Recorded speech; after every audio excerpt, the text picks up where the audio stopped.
So a geometric series is a list of numbers that increase or decrease by the same ratio. For instance, we can have 12, 6, 3, 1.5, etc. Half of that is 0.75. And the numbers are dividing by 2, but we're not really interested in the dividing.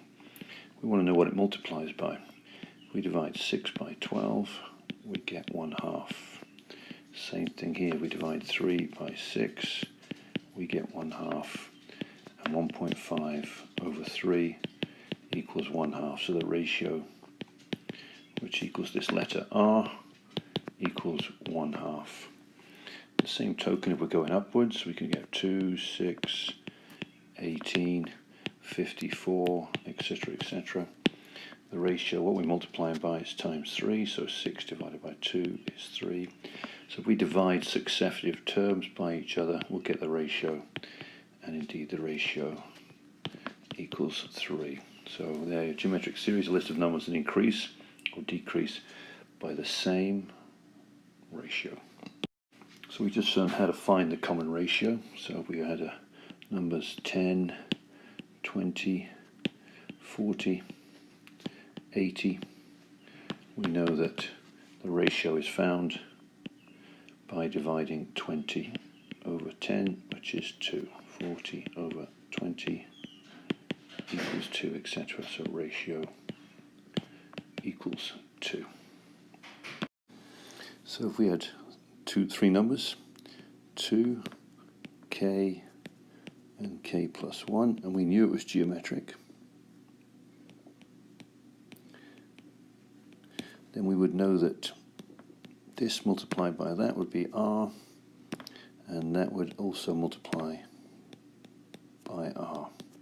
So therefore we can say that k divided by 2 will equal the ratio, and also k plus 1 divided by k will also be the ratio. So we can cross multiply here, and we get k times k is k squared equals 2 bracket k plus 1. So k squared equals 2k plus 2, and k squared minus 2k minus 2 equals 0. Well, it doesn't factor because I've produced an example that doesn't factor, but if it would, you'd find two values of k. So here we want to find the nth value. We know that the ratio perhaps is 2, 8, 32, 128. And just suppose we wanted to find the 20th term. It can be quite a big number. We know the ratio is times 4 because 8 divided by 2 is 4. So therefore our formula is Tn equals T1 times r to the power n minus 1. That's what we've got to try and remember, that little formula. So we know that T20 is when n equals 20. T1 is going to be 2, the ratio is 4, and then 20 minus 1 is 19. Well, it is a huge number, very big. It's 549, 755, it's like a telephone number, 813, 888. I'm not even going to think that I can pronounce what that is. It looks like 549 billion. So we want to find a formula for the nth term. Our series might look something like this: 12, 4, 4 thirds, 4 ninths, and what we're doing is dividing by 3, so it's times 1/3 if you look at it.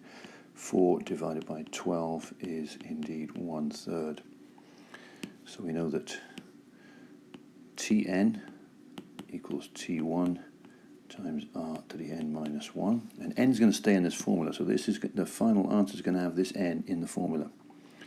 So we know that Tn equals T1 is 12, r is 1/3, we've worked that out already, to the power n minus 1. That's the formula for the nth term right there. This is quite an interesting little question here. We'll give you start off with a series. So we've got 3, 12, 48, 196, And then the final term is 196,608. And we know that this is the first term here, T1. This is the second term, T3, T4. So which term is this?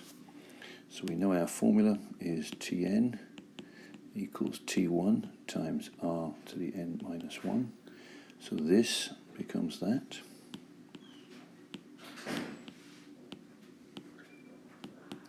T1 is 3. R is 12 divided by 3, which is 4. And n is what we're trying to find. So first of all, we're going to divide by the 3 here. And we get 65,536 equals 4 to the n minus 1. Now what power of 4 is 6536? And we know it's 4 to the power 8. Well, the calculator will tell you it's 4 to the power 8. So now we can say that 8 equals n minus 1, and n add 1 is 9. So there are 9 terms in the series. So here we're given a problem, say that T3 equals 27, and T6 equals 1. And we have to find